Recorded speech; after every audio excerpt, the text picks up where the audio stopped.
My brother took my fiancée and got her pregnant. I disappeared for 6 years. Now he's in a coma, and my parents are begging me to save the family business I secretly bought. My mother called me on a Thursday morning in March and said your brother is in a coma. I was at my desk. Coffee going cold next to the keyboard. A contract open on my screen that I'd been reviewing for 40 minutes. Normal Thursday. She said the accident happened the night before. Serious. ICU. They didn't know yet. I said I was sorry to hear that. I asked what hospital. I wrote it down. She said, we need you to come home. I said, I'll think about it. She said, Nolan. Please. We need you. The business needs you. There it was. The business. Not, we miss you. Not, 6 years is too long. Not, we should have handled things differently. The business needs you. I said, I'll be in touch, Mom. I hung up. Finished reviewing the contract. Sent it to my attorney. Then I sat back in my chair and thought about what it means to be needed by people who spent 6 years not looking for you. And what it means to already own the thing they're asking you to save. This is that story. My name is Nolan. I'm 34. My brother's name is Derek. He's 31. My fiancée's name was Simone. Past tense in the context of what she was to me. She's 32 now. She and Derek have been together for 6 years. They have a 5-year-old daughter. Her name is Ava. I know about Ava because my aunt told me. My aunt is my mother's sister and the only person in my family who understood from the beginning what had actually happened and treated it accordingly. She's been my contact point for the 6 years I've been gone. Not frequently. Not dramatically. Just the occasional update when something was significant enough that she thought I'd want to know. Ava being born was one of those updates. I sat with that one for a while. Here is what happened 6 years ago. Simone and I had been together for 3 years. Engaged for 7 months. Wedding date set. Deposits paid. The kind of life that is being actively built, where you can see the shape of what's coming and it looks the way you hoped it would. Derek had been around for most of that 3 years the way younger brothers are around. Sunday dinners. Family things. He and I were close enough. Not the kind of close where you tell each other everything. More the kind where you show up for the major things and the relationship feels solid because it has history. I found out about them 8 weeks before the wedding. Not in a dramatic way. In the way these things actually happen, which is that you see something you weren't supposed to see and for a few seconds you try to understand it as something other than what it is and then you can't anymore. I'm not going to describe the specific thing I saw. It doesn't matter. What matters is that it was unambiguous and I was certain, and the certainty came all at once with no gray area. I left the house. Drove for 2 hours. Called my father from a parking lot somewhere. He already knew. That's the part I want to make sure you understand. I called my father to tell him what I had found and he already knew. Not about the affair specifically. About Simone and Derek. About whatever it was between them that had been developing for months before I found out. He said, son, we were going to tell you. We were trying to figure out the right way. I said, how long? He said, a few months. We found out a few months ago. I said, a few months. He said, we didn't want to hurt you. We thought maybe it would resolve itself. I said, it resolved itself. My fiancé and my brother. He said, Nolan. I said, did Mom know too? Pause. I said, Dad. He said, yes. I drove home. Packed 2 bags. The important things. Documents. Some clothes. My laptop. The external drive where I kept the financial files for the project I'd been working on for 2 years that nobody in my family knew about. I left the house I'd grown up in for the last time and I did not say goodbye to anyone. What I was working on. 2 years before I left I had started buying commercial real estate adjacent to our family business district. Nothing dramatic. Small acquisitions. A vacant lot. A building that needed work. A lease that the current tenant was looking to exit. I had an LLC. I had an attorney. I had been quietly, methodically assembling pieces of a puzzle I hadn't fully named yet. The family business was Ellis Supply. My grandfather started it. Hardware and building materials. 3 locations. My father had been running it for 20 years. Solid business. Real margins. The kind of operation that doesn't make headlines but produces reliable income for the people who know how to run it. I had grown up in that business. Worked there summers through high school and college. Understood it better than my father understood I understood it. He appreciated my help but he never saw me as the person who would eventually run it. That was Derek. Derek was the one he talked about the future with. Derek was the one who got the long conversations about the business. I was the one who paid attention. For 2 years before I left I had been quietly buying the properties that surrounded and supported Ellis Supply. Not to take it. Not with any plan to harm it. I was building something adjacent. An expansion idea I'd been developing. A 4th location concept that I thought would work. When I left I took that work with me. What I did with it over the next 6 years is the part my parents are only now understanding. The 6 years. I went to Atlanta first. Stayed with a friend from college for 2 months while I got my footing. Found an apartment. Found work as a consultant for a supply chain firm while I continued developing the project on the side. Year 2 I made my first real move. Incorporated properly. Brought in a partner I trusted. Started building out the 4th location concept I'd been developing, but not for Ellis Supply. For my own operation. A competitor in the same market, in the same geography, using everything I'd learned in 20 years of watching my father's business. It worked. Not immediately. Year 2 was hard. Year 3 was harder in different ways. Year 4 I broke even for the first time. Year 5 I had 3 locations and a staff of 22 and a revenue line my father would have recognized as substantial. Year 6 I did something I hadn't originally planned to do. I bought the building where Ellis Supply's main location operated. It wasn't impulsive.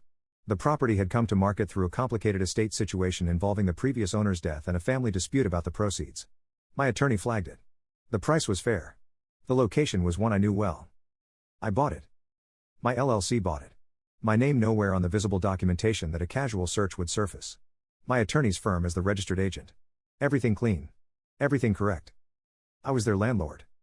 My parents had been leasing the main location of their family business from me for 14 months before Derek went into the coma and my mother called to say the business needs you. She didn't know. Neither did my father. Neither did Derek. My aunt didn't know either.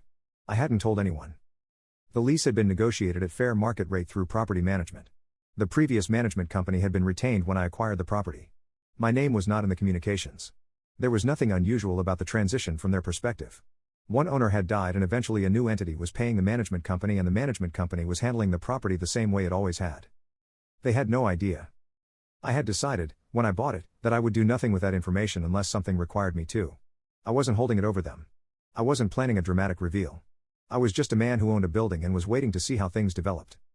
Derek going into a coma accelerated the timeline on things developing. My mother called 3 times after the first call. I answered once. The second time. She said, "Nolan, I need you to understand how serious this is. The business has been struggling. Derek has been managing things for 2 years but he wasn't managing them well and now he's incapacitated and your father isn't up to running it alone." I said, "How bad is the business?" She said, "Bad enough that we're behind on the lease. We have 60 days before they can begin proceedings." I said, "How far behind?" She said, 3 months. I said, "Okay." She said, "We need someone who understands the operation. Someone who can come in and stabilize things. You know that business, Nolan. Better than anyone. Better than Derek ever did, if I'm honest." That last sentence. If I'm honest. 6 years of not being honest. 6 years of knowing and not telling. 6 years of watching the wrong son be positioned to run the business while I built my own and eventually became their landlord. And now, if I'm honest. I said, "I'll think about it, Mom." She said, "Please don't take long. We're running out of time." I said, "I know exactly how much time you have." She said, "What does that mean?" I said, "I'll be in touch." I called my attorney. Not to start proceedings. To understand my options. To think through what the next step actually was and what I wanted it to be. My attorney said, "You have full discretion here. The lease terms are standard. The delinquency is documented. You can move forward with the legal process on the 60-day timeline. You can also make contact and negotiate. Or you can walk into that building and tell them who you are." I said, "What would you do?" She said, "I would decide first what outcome I actually want. Because you have 3 real options and they lead to 3 different places." I said, "What are the 3? She said, "You let the process run and they lose the location. You negotiate a resolution that keeps them operating under terms you set. Or you go back, reveal the ownership, and decide what kind of relationship you want with your family going forward. Those 3 options don't all end the same way." I sat with that. She said, "What do you want from these people?" I said, "I want them to understand what they cost me." She said, "Those are different things. That's not an outcome. That's a feeling. What's the outcome?" I said, "I know." She said, "Take a few days." I drove back. Not flying. Drove. 8 hours. I wanted the time. I wanted the road. I thought about Simone. About what she had been to me and what I had understood in the parking lot 6 years ago and what the specific cost of that understanding had been. Not the business. Not the family. The specific personal cost. The version of myself that was getting married and building something with someone who was building it with my brother at the same time. I thought about my father's voice on the phone. We were trying to figure out the right way. A few months. They had known for a few months and they had decided the right way was to wait and hope it resolved itself. I thought about Derek. In an ICU somewhere. I had no feeling about that I could cleanly name. It wasn't satisfaction. It wasn't grief. It was more like looking at a fact and seeing it clearly without needing to translate it into an emotion. I thought about Ava. 5 years old. My niece, technically. Growing up inside the specific family situation that had replaced the one I left. I drove 8 hours and thought about all of it. By the time I pulled into the city, I knew what I was going to do. I went to my aunt first. She opened the door and looked at me for a moment, and then she said, "Come in." Made tea. Sat across from me at her kitchen table. I said, "I need you to know something before I go to see my parents."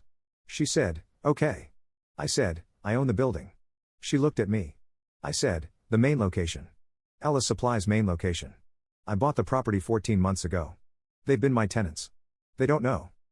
She was quiet for a long time. Then she said, "How?" I walked her through it. The LLC. The acquisition. The property management continuation. The 14 months of payments being processed by a management company on behalf of an entity that was mine. She said, "And they don't know." I said, "They think the owner changed hands in an estate situation." Which is true. They don't know who bought it. She said, "Nolan."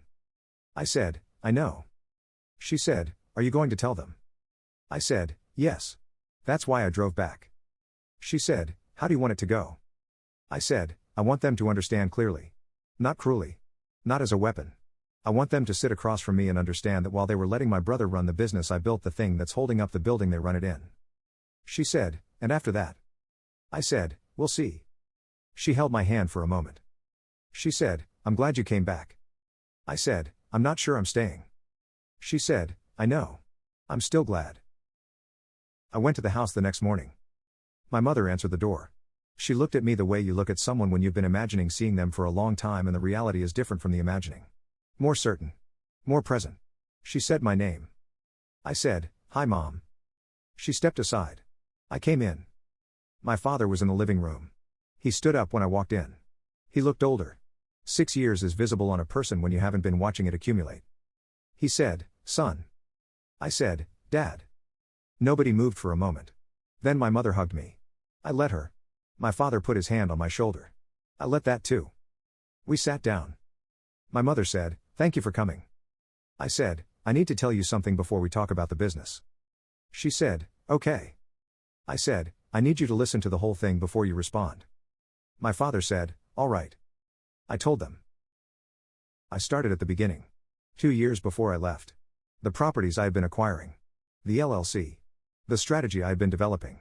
How I took that work with me when I left and built it into a functioning operation over 6 years. Then I told them about the building. My father went very still when I got to the building. I said, "I bought the property where your main location operates 14 months ago. The ownership transferred through an estate sale. You've been paying rent to a management company that remits to my LLC. You have been my tenants for 14 months. My mother said, "That's not possible." I said, "I'll show you the documentation." My father said nothing. He was looking at his hands. I said, "I'm not here to take anything. I'm not here to put you out. I bought that property because it came to market at the right time and I understood its value. What I do with that ownership going forward depends on this conversation and the ones after it." My father looked up. He said, "You've been our landlord."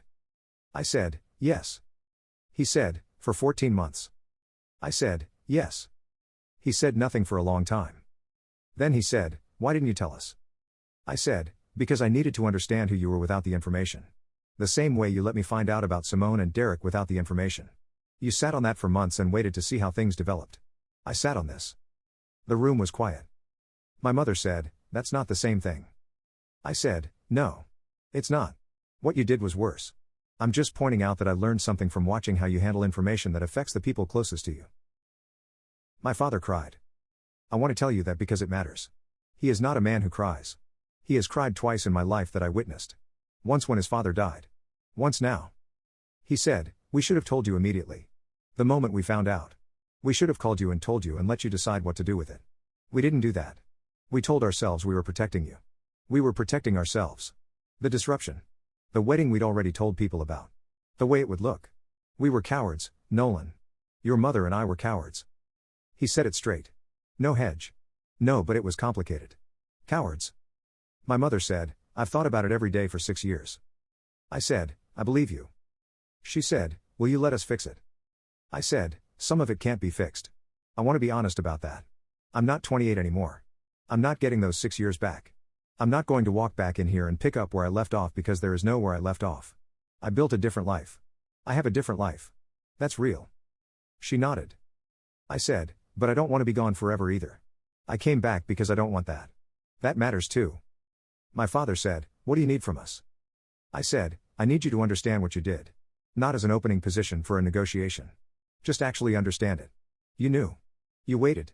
You let me plan a wedding to a woman who was sleeping with my brother, and you decided that your comfort in the situation was more important than my right to know.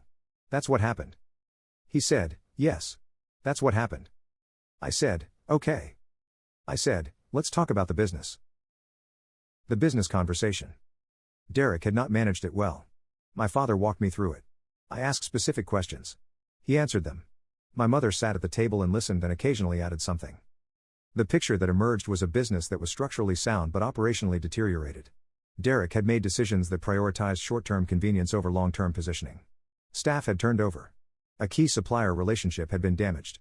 The inventory system my grandfather had built had been replaced with something cheaper that created problems it was still creating. All of it was fixable.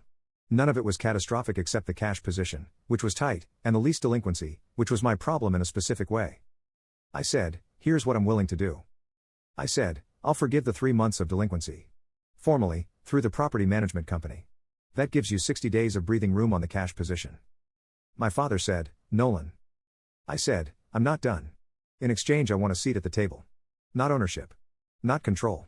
I want to be part of the decisions for the next 12 months. I want the supplier relationship repaired and the inventory system addressed and the staffing stabilized. Those are my conditions. My mother said, you'd do that. I said, I'd do that for the business my grandfather built. Not for Derek. Not because you called me. For what the business is. My father said, and after 12 months. I said, we reassess. Everything. He said, the ownership. The building. I said, everything. He nodded. My mother reached across the table and put her hand on mine. I let her. Derek. He came out of the coma on day 12 after my mother's first call. I know this because my aunt told me. I was back in Atlanta by then, handling the remote parts of the arrangement I'd agreed to. I was not at the hospital when he woke up. He called me 2 weeks later. I answered. I don't know why exactly. Maybe because I'd already done the hard conversation and this one was just the last piece of it. He said, I know you're here. I know what you did with the building. Dad told me. I said, okay. He said, I've been trying to figure out what to say to you for 2 weeks. I said, take your time. He said, what I did was unforgivable. I know that. I've known it for 6 years and I've been living inside the version of my life I built on it, and I know what it cost you and I don't have a way to make that right. I said, no. You don't. He said, I'm not asking you to forgive me. I don't think I've earned the right to ask for that. I said, you haven't. He said, I just need you to know that I know. That I've always known. And that the 6 years you were gone were not years I was comfortable in. I made a choice and I've been paying for it differently than you paid for it, but I've been paying. I thought about that. I said, Derek. I don't hate you. I want to be honest about that. I stopped hating you somewhere around year 3. It took up too much space. What I have is distance. And I don't know yet how much of it closes. He said, I understand. I said, Simone. He said, we're still together. I said, I know. How is that? He was quiet a moment. Then he said, complicated. It's always been complicated. I said, I know. He said, she never forgot you. I want you to know that. Not that it helps. But it's true. I said, it doesn't help. He said, I know. I said, take care of yourself. Focus on getting better. The business stuff will sort out. He said, yeah. I said goodbye. I didn't block his number. I put the phone down and sat in the quiet of my apartment and thought about two people having a complicated life built on a complicated foundation and the fact that that was entirely their problem now. Simone called once. I didn't answer. She texted. Said she didn't expect anything. Said she just wanted to say she was sorry and that she knew it didn't fix anything and she wasn't asking for a response. I read it. Didn't reply. Not from anger. There was no anger left by then. From clarity. The conversation that would come from me responding wasn't one that would help either of us. She had her life. I had mine. The apology was hers to give and she gave it. I didn't need to do anything with it. I filed the text away with the 6 years. Noted. Done. What the business looks like now. I've been back twice in the last 3 months. Not to live there. To work. Specific trips with specific agendas. The supplier relationship is in the process of being repaired. I had a direct conversation with the supplier's regional manager who I had known from my own operations. That conversation fixed in 40 minutes what Derek had been letting deteriorate for 2 years. The inventory system is being replaced. I found the right solution and am managing the transition remotely with one person on the ground I trust. The staff situation is improving. 2 key people who had left came back when they heard I was involved. I didn't ask my father how they heard. I know how things travel in a business like that. My father and I talk twice a week. Real conversations. The kind we never had when I was there because I was always the one who wasn't the future of the business. The kind where he asks my opinion and listens to the answer and says I should have been talking to you like this for 20 years. I said, yes. You should have. He said, I know. He's trying. That counts for something. It doesn't undo anything. But it counts. My mother and I are figuring it out. She cooks when I come home. The real things. The food I grew up eating that you can't replicate in an apartment kitchen because it requires a specific pan and a specific amount of time and a person who has been making it the same way for 40 years.